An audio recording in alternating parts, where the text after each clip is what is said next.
ఇప్పుడు మనం చూస్తున్న ఫ్లాట్ వచ్చి 2 BHK ఫ్లాట్ అండి. చుట్టూ గ్రిల్స్ వర్క్ కూడా చేస్తుంది అనమాట. మనకి ఈస్ట్ ఫేసింగ్ మెయిన్ డోర్ వచ్చి ఈస్ట్ ఫేసింగ్ అయితే ఇచ్చారు.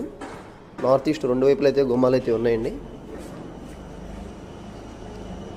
బాత్రూమ్ కూడా వచ్చింది. ఇది వచ్చి హాల్ వ్యూ అనమాట. ఒకసారి హాల్ వ్యూ చూడండి.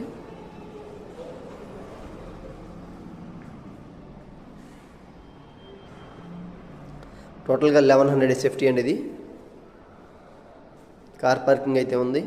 ఇది వచ్చి మనకి కిచెన్ అయితే ఇచ్చారు, ఓపెన్ కిచెన్ విత్ వుడ్ వర్క్తో మనకి 41 lakhs అయితే చెప్తున్నారు. పూర్తి వివరాలకు మా నెంబర్కి అయితే కాంటాక్ట్ చేయండి.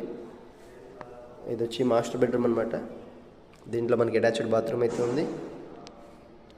ఏరియా వచ్చి తాడిగడప డొంక ఏరియా అండి. బందర్ రోడ్ నుంచి మనకి 1 kilometer అయితే ఈ ఫ్లాట్స్ అయితే ఉన్నాయన్నమాట. బాత్రూమ్స్ కూడా చాలా స్పేషియస్గా అయితే వచ్చినాయండి. ఇప్పుడు మనం సెకండ్ బెడ్రూమ్ కూడా చూద్దాం పదండి. ఇది వచ్చి సెకండ్ బెడ్రూమ్ అనమాట. మనకి దీంట్లో కూడా అటాచ్డ్ బాత్రూమ్ అయితే ఉంది.